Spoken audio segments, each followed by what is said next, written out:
What is going on, guys? Your boy Guns here, and yes, we're still in the Christmas spirit. Damn it, it's freaking December. Why else? Why? Like, I mean, is it even December unless you have an ugly Christmas sweater? I'm just saying. Anyways, today's video is going to be theory crafting on potential builds for Thundelyn. Now, I know some of you guys are probably like, yo, Guns, woo woo, this, that. You can't really test it unless they're here. However, we do have some heroes within our toolbox, I guess you can say, that have the magic PvP control, right? And also the magic rally support. Now, with that being said, it leads to the first question, right? The first question, who would you run primary? And honestly, based off looking at these, we're gonna have to wait till we go on the field, to be honest. We're gonna have to wait till we go on the field. However, I don't think you can go wrong with either one, right? Because one of them being the magic and the other one being the PvP. But if I think I'm gonna go with Thundelyn being primary first, because for some reason a lot of the mage builds, they just don't come with a lot of speed in their kits, right? So having that magic PvP kind of helps you have a blend of some decent speed. How, like, for example, like if you were to go magic support, right? The support tree, and I'll show you guys, right? Because Tohar's magic support doesn't have any speed over here, right? But if you're able to go with that 15% march speed here and then also 10% march speed here, it's gonna help. It's gonna help with managing that to be able to have that that speed that it needs. Now, if they do have speed, then you can kind of play around with that, right? But off the rip, I would say the magic PvP is probably going to be one of my go-tos. However, I'll show you guys some of the builds that we tested. So if you can see here, over here on my report, on my battle reports, I tested a bunch of all-wins, right? My wife kind of helped me test some of these builds, and I used 3 different builds. And the focus of the builds, guys, we got a download. Hell yeah.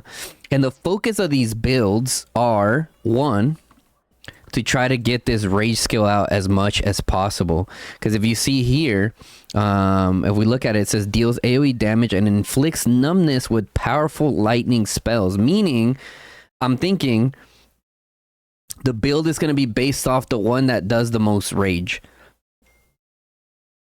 The basis of the build is going to be around rage. We need as much rage as possible to be casted out and fast, right? Now, there's 2 ways to look at this, right? Like I said, at the end of this video, once I show you guys all the different builds, and if you guys have been doing some testing yourself, let me know in the comment section below what you guys think you're going to go with first. And I'll kind of show you guys the ones that I'm kind of going to go with first. But I'm still not fully decided. Like I said, this is more of a theory crafting. We're all kind of helping each other out. Some of you younger players get to see what some of us more experienced players kind of break through in order to prepare for the new heroes that are to come. At the end of the day, like I said, once the heroes get here, that's when a lot of the real testing starts, right? And then once you get an actual field, that's when the actual testing actually starts, right? Ultimately, that's what everyone really wants to see. But the reason why we do these initial testings and theory crafting is so that we have covered different angles of specific builds just off the build itself, not necessarily looking at the kit and everything like that, to already have just more reps, essentially more reps, right? Just for example, like any other thing, like, you know, you're gonna do a lot of practices before you get to the championship, right? You can't just show up to the championship like, all right, time to perform. Like, no, you gotta get some reps in. So with that being said, guys, let me show you guys this first build that I have over here. Okay, and I'll explain it, right? So this was the first build that I attempted here. And the thing with this build right here, and don't worry about this guy, the counterattack, don't worry about that guy. It's supposed to be attack here. This build was specifically to try to fully maximize the control tree, because when someone has a control tree, what does that mean, right? What does that mean? That means I foresee these new mages having a lot of good debuffs. Granted, if you look at a lot of the builds and how these heroes have come, usually they're built around countering the previous heroes, right? So we have Magro Danfil. What do they love doing, right? Just freaking straight damage, right? Straight damage. So I feel like these new mages are going to definitely have some good damage to them for sure, but a lot of it's going to be based off debuffing. So this is kind of the control tree that I went with here. Obviously, this would all depend, right? The one that you guys see on the screen, more than likely I'll end up going more with the speed than the rage engine. I was just trying to test, like, how fast can we get a skill to go off, right? And I have it in my notes here. So with the magic control build, we were proccing our skill every 8 to 9 or 8 seconds, depending on if Soul Siphon procced, right? Because that's a base off probability of receiving counter or doing counterattack damage, right? And then obviously if you land one of those, which silencing your target will be really good. So that was the first one, right? And then our second build is one that we've never really seen before or used, right? So this build right here, if you see, we focus on both magic, PvP, and control, and its focus is based off having the best rage engine out there, right? And based off the testings, this one was the one that did the best in terms of just rage engine, right? We and I'll kind of go into why ultimately I still didn't end up picking this one, even though it had the fastest rage build. Like I said, I'm excited once the heroes actually come out to kind of test some builds on that. But in terms of raw rage, this one is the one that got into that 7-second marker. So every 7 seconds you proc the skills. Now this is very important, guys. This is very important because when you take for account, let's just say for example, a 1v1. Right? A 1v1, you're always going to proc your skills no matter what.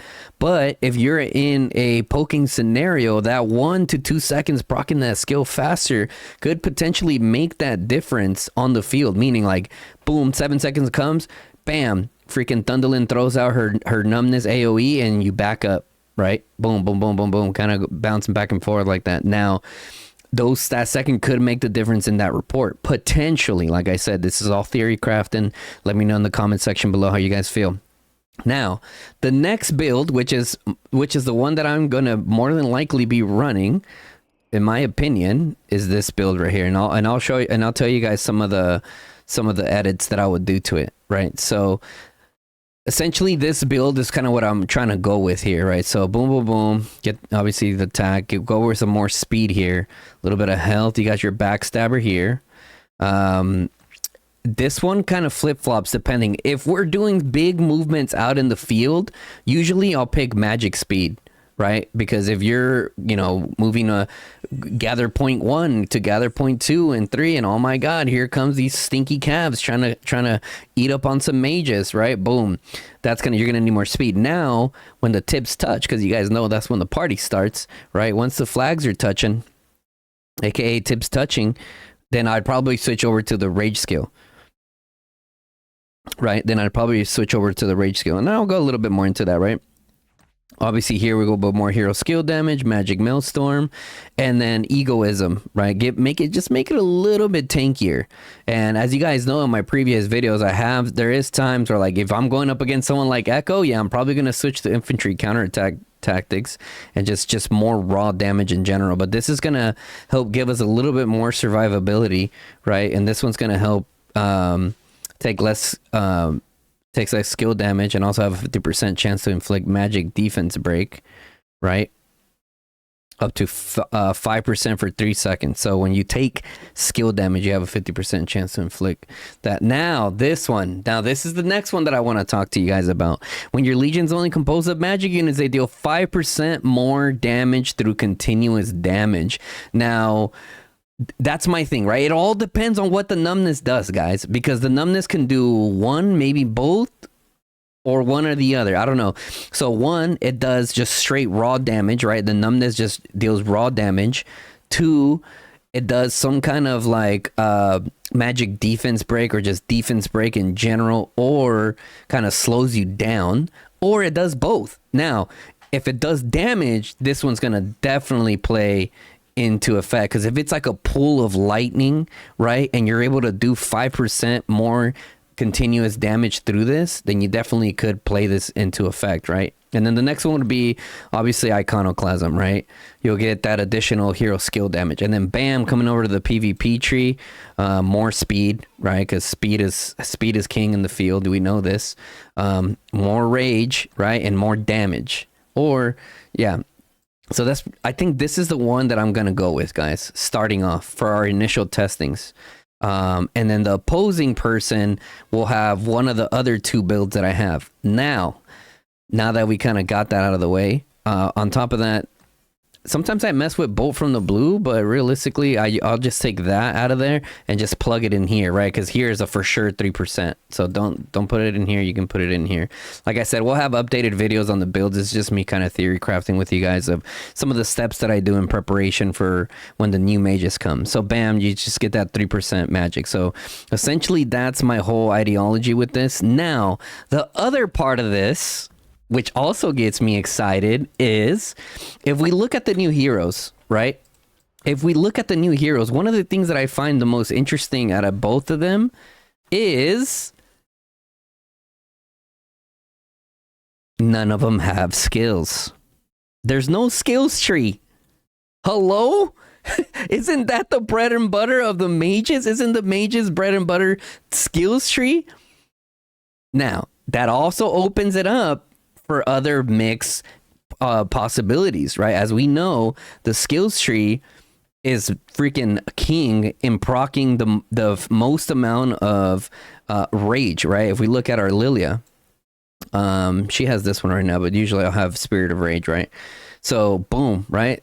Bam, bam, bam, Spirit of Rage, right? Put over here to the Spirit of Rage one.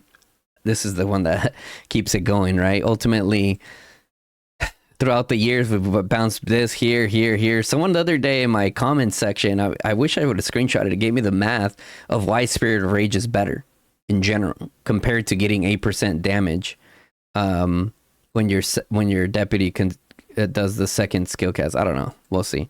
Anyways, so this, and then you come over here, you got more rage, right? So this is the ultimate rage build, right? It's the ultimate rage build. You can even argue and say, granted, I mean, you don't want to miss out on all this hero skill damage increase and, but you could still test it with this one. Oh, sorry, my bad. Scratch that one, edit that out. That's embarrassing. Anyway, sorry, I just saw the rage here and I was like, but yeah, anyways, you get this build right here and it's definitely good to go, right? Once again, if you're doing big open field stuff and you need that speed, boom, you can just put it over here on magic speed. Now, this one was specific for fighting in big murder balls, right? If not, I usually run the magic maelstrom. So with that being said, guys, there could potentially be some combinations of these heroes getting moved around within the current lineup that we already have. Right? Now, which one would it be, right? that raises the biggest question, is like, which one would it be? Like, how are you gonna run it? Like, a few people have talked to me saying, like, Guns, how are you gonna run this? Like, where are you gonna run it? Whoop, whoop, this, that. And this is a little bit closer to the build that I have. I think it would be something similar to this, except my support march would just go, right? The support march would just dip. Now, I have tested the time that the support march would come back in, which I have my T4s for, would be when I'm starting to run low on troops, right? And I don't have that 5th march in there. And like I said, we'll do more videos on ultimately what our setups are going to be like once we finish doing all the testing. But just kind of, once again, doing some more theory craft here with you guys. More than likely, that 4th march will be the one that gets opted out. Now, if we had to do some mix matching around, maybe that Waldir Valen, guys, we might actually see some kind of like combination with that, because Waldir has the skills tree, right? Waldir has the skills tree, so he might potentially be able to match with one of those new heroes and potentially do more damage. I don't know. It depends. As we know, it's very common since the game came out that heroes are just meant to be together. However, with the infantry, it's been a little different, right? That Danfil Magro have been getting separated out on the field, right? We've seen Matty Danfil. We've seen Indis Magro, we've seen Garwood Magro, we've seen a bunch of different combinations with that, and that's what so those actually got split in the field. So there is a chance that it does better with another one, guys. But let me know in the comment section below what you guys potentially think are gonna be the best setup as far as it comes. But like I said, for me, it's this setup right here, except my support march gotta go, and then bring in, and then the support march would come back once my troops are a lot lower, or I just can't sustain that 5 bomb anymore. So yeah, yep.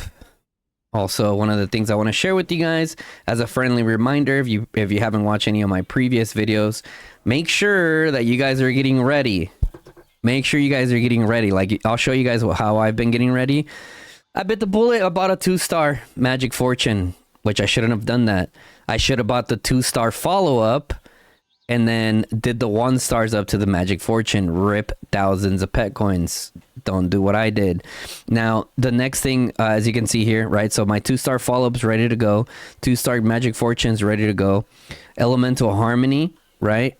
You see here, I got the 0 stars and the 1-star, right? Boom, boom, boom. So now I just got to buy 3 more of those. So then I'll have the 2-star Elemental Harmony, right? We have the Magic Spirits, right? We have the Magic Spirits ready to go. And then I'm saving. So they come out on the 18th, right? So the pet comes out on the 18th. Make sure you don't make this mistake, guys. It comes out on the 18th. So what does that mean? Save some of your 1-stars and 2-stars for when the new pet comes out, right? For when the new pet comes out. So I'm saving my 2-star to potentially buy the enhanced skill, right? The enhanced skill of the main skill on top of the EOS, right? So we'll be ready to 2-star that bad boy and also have the EOS skill on there. Bang bang. That's gonna be already crazy with 2-star Magic Fortune, 2-star Elemental Harmony, 2-star Magic Spirits, 2-star Resonance. That's how we're gonna hit the ground running with our new pet, guys. As far as for the pet and like my predictions of it, if you guys see here, my Hoaxin pet here, Magic, Fighter, and Skill. So the same thing as the new pet that's coming, right? I mean, it's from within the Phaedric family. So if you see over here, we got Magic, Fighter, and Support, right? Which the support side comes from Inflicting Captive, right? That's kind of the more of like supportive side of it, of the pet skill. But it's going to be more essentially, in my opinion, going to be more like the Magic Fighter skills that the Sapphire Phaedric have. As you guys know, the new pet is a Magic Fighter skills. So more than likely, it's going to be based off raw damage. So with that being said, we want damn near the exact build I just told you guys with the EOS skill as well. Right? So if you look at this build, it's essentially going to be similar, right? So it'd be boom, whatever the lightning talent I imagine, the enhanced skill, follow-up, resonance, magic spirits, EOS skill, right? Magic Fortune, Elemental Harmony. We're going to have to kind of flip that around, right? Probably end up leaving one of these out. We'll see which one we end up leaving out. But yeah, guys, that's kind of my prediction there. Make sure that you guys are preparing for that. Some of you guys probably are going to watch this after you already spent your 1-star and 2-stars for this week, forgetting that this freaking update is coming. As you guys can see up on my screen, we got the download screen here. Let's see, did anything come out while I've been recording? No, none of this came out. Okay. Well, that was a lot. Let me know in the comment section. As you guys can tell, I'm super excited for these new heroes to come out. Yeah, it's gonna be dope. It's gonna be dope. Getting prepared for those. I'm gonna be working with it. As you guys know, I'm not part of this next KVK on my main account. I will be, and I should release a video on this, but kind of giving you guys a little sneak peek. I will be in pay to win with my alt account. Okay. I will be in pay to win with my alt account, and we'll be we'll be chilling there, going hamskis, and I'll be there's some mage mains in that alliance as well that I'll kind of be picking their brain, picking some of the brains of Echo, my boy Saints over there, my boy Gray's over with MFD. You know, they're both mage mains, so I'm gonna be, you know, picking everyone's brain. Ultimately, when I do my builds and guides and everything like that, guys, it's not just me. I'm not like, hey, I'm the freaking know-it-all. Here's what it is. Even though I would like to think I'm relatively savvy with the mages, I still wouldn't say that I'm like perfect. You know what I mean? So I always like take into account what everyone says. Even from the comment section below, some of you guys may think, oh, Guns is not going to listen to me because he doesn't look at comments or whatever. But those of you guys that have been around my channel enough know that I catch up with all my comments. I either react to it because there's not really much to say to what someone said, or I actually answer questions and so on. I even read the page-long comments, which... hook your brother up, man. I'm always struggling to catch up with my comments, so try to keep them nice, short, concise, and to the point. So, anyways, guys, with that being said, hope you guys enjoyed this theory crafting video with me. Drop a like on the video, guys, if you enjoyed it. Also, if you don't want to miss out on the coverage of how to have the best mage setup for those new mages coming in, right? I've been a mage main since the beginning of the game, so you know, take that for what it's worth. Also, hit that sub button, guys. Turn on that bell notification. Lets you guys know when I go live or drop a new video. Until next time, guys, it's your boy Guns. And I'm out. Stay out of drama. Bye.